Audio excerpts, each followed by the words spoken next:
Essa reestruturação a partir de 95 do setor elétrico, foi dali que surgiu aquela empresa referência que a ANAEL Sim, criou? É isso? essa é uma etapa, né, que a gente tem que para entender. Detalhe desse... É um detalhe dessa, vamos dizer assim, desse novo aparato institucional e regulamentar que fez assim, uma questão que é importante frisar. A partir de 94, quando começou o processo, vamos dizer assim, de transferência, né, que eu chamo de, você fala de privatização, mas eu digo que é de transferência para o setor privado. Foi uma transferência é porque mais suave. não é suave.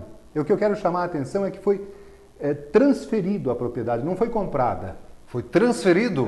Transferido. Tipo o que a Zoe e Tim da vida estão fazendo com os bens não retornáveis. Por que eu afirmo transferência? Porque boa parte, primeiro que a quase totalidade delas, que foram privatizadas, foi com 50% de recursos do BNDES. Isso.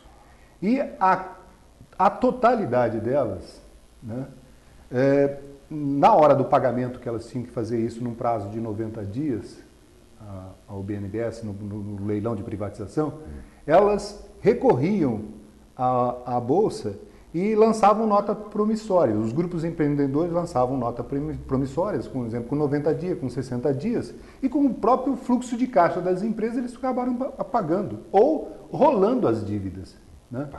Eu transformei isso numa área de estudo e aí eu aprofundei, eu constatei que a quase totalidade delas foi um processo de transferência. Por isso que eu digo transferência, não estou amenizando. Eu estou querendo tornar transparente como foi o processo. Foi dado de graça esse eu não vou dizer patrimônio assim, todo, praticamente? foi transferido. Transferido. Né? Transferido. Assim, de graça é a palavra. Né? Então, esse patrimônio foi transferido e tão logo antes da transferência, uma medida foi tomada.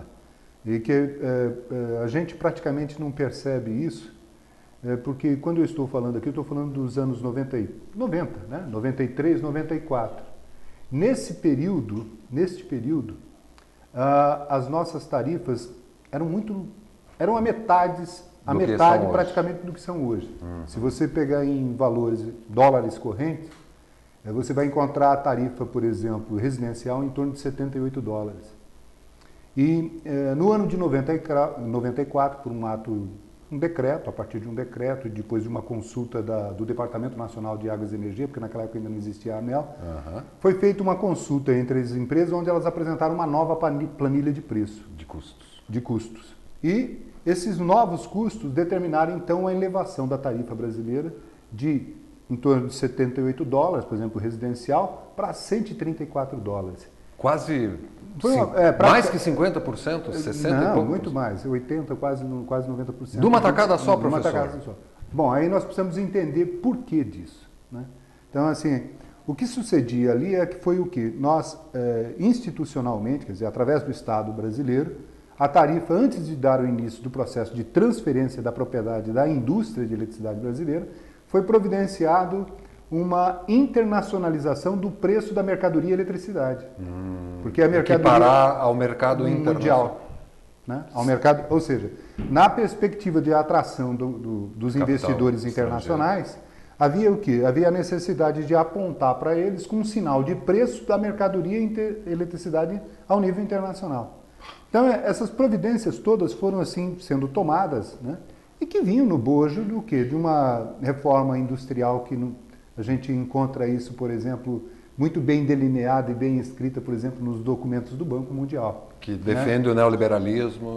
Assim, eu diria concretamente assim, ó, que defende essa reestruturação, que essa reestruturação não foi só no Brasil, né? É bom que se diga que essa é uma reestruturação que ela, vamos dizer assim, é da dinâmica da produção capitalista dos anos 90, que precisava reestruturar sua indústria de infraestrutura, cuja forma que estava organizada não dava mais a lucratividade que deveria se dar. E aí a alternativa criada era o quê? Era transferir isso para o comando e gestão direto da iniciativa privada, transformando aquelas mercadorias produzidas pela indústria de infraestrutura, né, quer dizer, que na verdade era conduzida para o Estado, de gestão direta da iniciativa privada.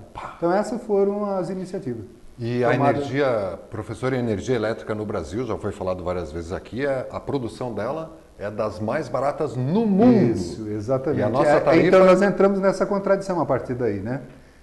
Eu estava até dizendo assim, ó, por que a gente não se lembra dessa época? A gente não se lembra porque nós vivimos um processo inflacionário muito grande. Então, na década de 80, de 90, então ninguém lembra disso.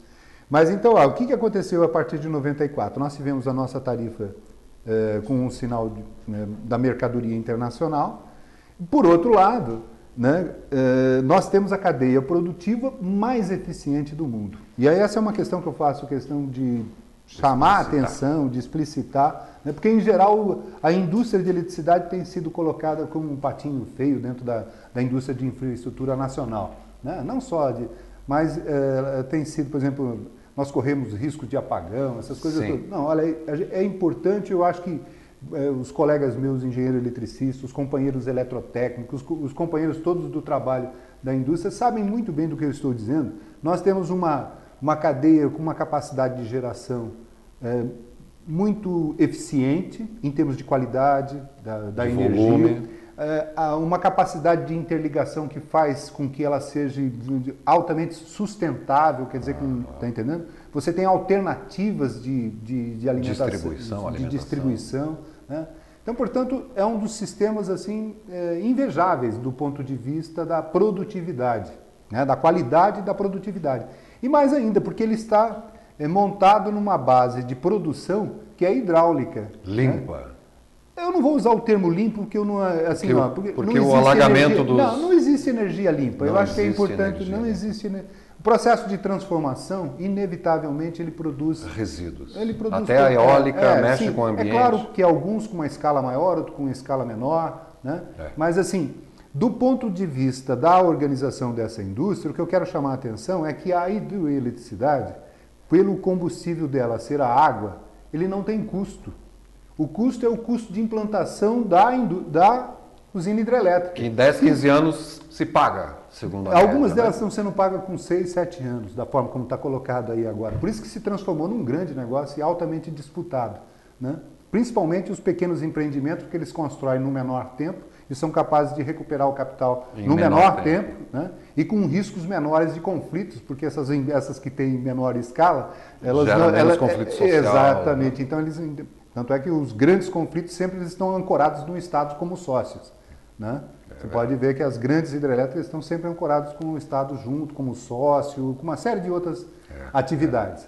Bom, então essa indústria que tem uma eficiência enorme, tem um custo de produção muito baixo, né? Com a eletricidade a um preço, vamos dizer assim, o custo de produção muito baixo e vendido ao preço internacional, fez dessa indústria o quê? Uma mina de ouro. Exatamente. Os lucros extraordinários são enormes. Né? Então, o que sucedeu a partir daí? Aconteceu um processo de afluência de grandes capitais. Né? Você vê que nós somos recolonizados pelos portugueses, pela EDP. Né? Os espanhóis estão aqui de volta. Né? Esse grupo Suez. Sim, a Tractbel, aí você tem a AES Tietê, né? Quer dizer, a AES, a americana. Quer dizer, os grandes grupos vieram disputar esse filão que eles têm retirado daqui grandes riquezas. Mas eu gostaria de aproveitar um espaço que você está nos oferecendo aqui, porque eu também tive nesses dias aqui observando que de um certo modo, uma campanha velada, ou uma campanha muitas vezes explícita, né, em relação à Celesc. Então, dizer que não presta, tem que vender. Exatamente. Então, é isso que eu fiz questão já está na capa do Linha Viva, inclusive, daqui a pouco vamos mostrar isso. de recuperar, né, que a Celesc, e trouxe alguns dados desde 1993, onde eu mostro que as empresas estatais que não foram vendidas, na verdade, elas vamos dizer assim, elas se encontram num processo de gestão praticamente privado. O que eu quero chamar a atenção é o seguinte, que do campo do trabalho, né, a Celesc é uma das empresas tão eficientes, vamos dizer assim, se a gente puder chamar as outras de eficientes, ou mais eficientes. Do país. Né? Porque a relação entre, por exemplo, quando você olha lá a relação entre trabalhadores, né? Número de trabalhadores e número de consumidores, a Celesc está nos números... Ideais? Não, está nos números que as outras grandes empresas têm. Ou seja, Em 1993, a Celesc tinha um trabalhador para cada 223 consumidores. Ela tem mais de 650 consumidores para cada trabalhador. Ou seja, neste período, né, a produtividade do trabalho dos trabalhadores da Celesc aumentou barbaramente. Poucos tiveram que dar conta de tudo. Poucos. Tanto é que você pega, na época, tinha 5 mil e poucos trabalhadores e vendia lá uma quantidade de energia, vamos dizer assim, a relação era da ordem de 2 gigawatts por hora por trabalhador, que é a mercadoria da Celesc, né? Eles passam a vender hoje cerca de 3 vezes mais do que eles vendiam antes. Então significa que os trabalhadores eles estão produzindo, né? Há uma eficiência na Celesc. Outra coisa que é importante destacar também, os investimentos na empresa distribuidora. E nesses últimos anos, 11 anos, eu os contabilizei a partir dos dados da própria Celesc, eles são da ordem de 2,7 bilhões de reais, o que significa que estão acontecendo, né, os investimentos. Não sei como eles estão sendo empregados. Essa é uma questão. Efetivamente estão sendo empregados. Eu sei, assim, os investimentos estão acontecendo. A Celesc é uma empresa que tem 2,3 milhões de consumidores, isso do ponto de vista empresarial do negócio eletricidade, né? Considerando o território de Santa Catarina, é um negócio atrativo. 2,3 milhões de residências. São 2,3 milhões de consumidores, né? E que tem uma receita bruta de 6,2 bilhões de reais que teve o ano passado, em 2010. 6 bi ano? Lucro. Receita bruta. Não, receita bruta. 6 bilhões ano. 6,2 bilhões. Então isso é importante. Por que eu estou destacando isso? Porque dentro de um mundo onde, queremos ou não, nós temos um mundo que ele está certamente assim, com dificuldades. Assim, basta ver a economia americana, né, de achar negócios lucrativos. Então a Celesc é vamos dizer assim, eu posso usar até a palavra, é um grande player, né, que se torna muito convidativa por esses players que sempre querem ampliar seus mercados. Né? Sempre. Então assim, eu acho que isso é importante a gente ter claro, porque nesse momento começa a se pensar no quê? O problema da Celesc, então, assim, parece-me que há uma certa orquestração, né? De que você, de um lado, ao fazer vamos dizer assim, esses investimentos, eles por não estarem sendo materializados em qualidade, em investimentos concretos para manutenção, né, da distribuição, isso vai criando uma opinião pública que já de repente começa a apoiar um processo de privatização e que vai atender inclusive... Essa Celesc nada funciona, tem que vender mesmo. É isso que eles querem que as pessoas venham a dizer. E aí isso que eu quero evidenciar o seguinte. Legal. Faço questão de deixar claro isso porque o campo do trabalho, do lado do campo do trabalho, né, do lado do campo do trabalho, os trabalhadores da Celesc são tão ou mais eficientes, né, do que as outras empresas. Até porque por causa dos trabalhadores da Celesc, a sua grande maioria são aqueles que vieram lá de um passado que eram muito mais treinados do que estão hoje na iniciativa privada. Porque na iniciativa privada houve uma grande substituição, inclusive dos empregados próprios da empresa. Por terceirizados, né? Não, assim, os próprios trabalhadores, porque como a folha nessas empresas que foram privatizadas, como a folha de pagamento dos trabalhadores que vinham do setor elétrico no período estatal, esses, como estavam organizados, conquistaram o direito de disputar resultados, eles tinham salários melhores. E aí a iniciativa privada, ao tomar, digamos, a gestão dessas empresas, uma iniciativa concreta foi o quê? E dispensando aqueles trabalhadores de maior salário. Então, assim, ela é uma empresa que tem uma força de trabalho com alta qualidade, com elevada produtividade, tem um grande mercado, né? Assim, grande mercado em termos de número de consumidores, tem uma receita bruta extremamente atrativa. Isso nós estamos falando assim, de um mercado de mais de 4 bilhões de dólares, né? Ano. Né? E então, segundo o Marinho, presta um grande serviço social, né? Quase 100% do interior do estado já é eletrificado. Então não tem por que se desfazer, sim. Tem mais aqui investir mais nessa aí, assim, do campo do trabalho, eu penso que a luta é de organizar para mantê-la estatal e ver se a gente consegue desenvolver uma luta para trazer as tarifas, né, ao custo do serviço, não nesse preço internacionalizado que nós estamos transferindo lucro para, né, o exterior. Principalmente para o sistema financeiro e que certamente boa parte para o exterior. Vai espalhar pelo mundo. Né? Vai para o exterior.